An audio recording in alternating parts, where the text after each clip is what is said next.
Hi everyone, welcome to my channel. এখন সারা ভারতবর্ষের মধ্যে ট্রেন্ডিং চলছে এসআইআর, স্পেশাল ইন্টেন্সিভ রিভিশন, অর্থাৎ বিশেষ নিবিড় ভোটার তালিকা সংশোধন। আমি আগেও বলেছি, এখনও বলেছি যে এই এসআইআর হলো একটি সাংবিধানিক প্রক্রিয়া। নির্বাচন কমিশন এই সাংবিধানিক প্রক্রিয়া সম্পন্ন করে। অযথা কিছু রাজনৈতিক দল এটাকে নিয়ে পশ্চিমবঙ্গের বুকে আতঙ্কের পরিবেশ সৃষ্টি করছে।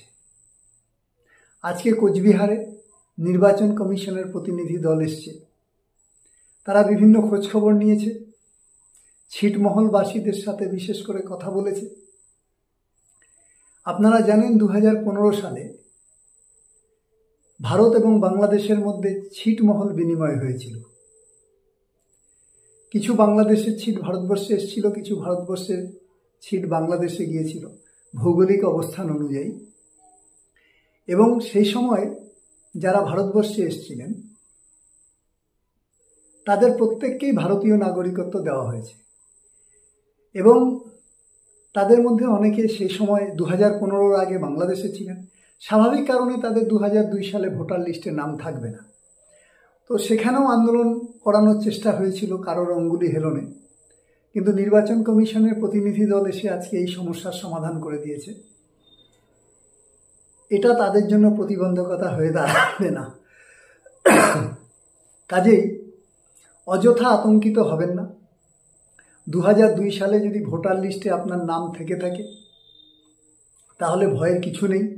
যদি না থেকে থাকে তাহলে নির্বাচন কমিশন কর্তৃক 11টা নথি দেখানোর কথা বলা আছে। সেই 11টি নথির মধ্যে কোনো না কোনো নথি আপনার কাছে থাকবেই, সেগুলো দিলেই যথেষ্ট। একটা জিনিস মনে রাখবেন, আপনি যদি প্রকৃত ভারতবাসী হন তাহলে আপনার ভয় পাওয়ার কিছু নেই। হ্যাঁ, অনুপ্রবেশকারী বা রোহিঙ্গা যদি হন তাহলে এটা চিন্তার কারণ থাকতে পারে। সম্প্রতি পশ্চিমবঙ্গের পুলিশ বহু বাংলাদেশিদের গ্রেপ্তার করেছে।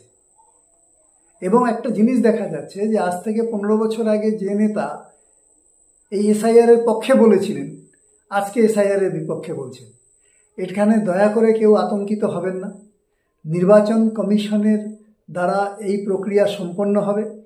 এটা একটা ভারতবর্ষের সাংবিধানিক প্রক্রিয়া। এটাকে ভারতবাসী হিসাবে সহযোগিতা করুন এবং যারা অনুপ্রবেশকারী আছেন, যারা রোহিঙ্গা আছেন, তাদেরকে চিহ্নিত করে সরকার যেন ব্যবস্থা গ্রহণ করে, এর জন্য আপনারা সবাই সরকারের সাথে হাতে হাত মিলিয়ে চলুন।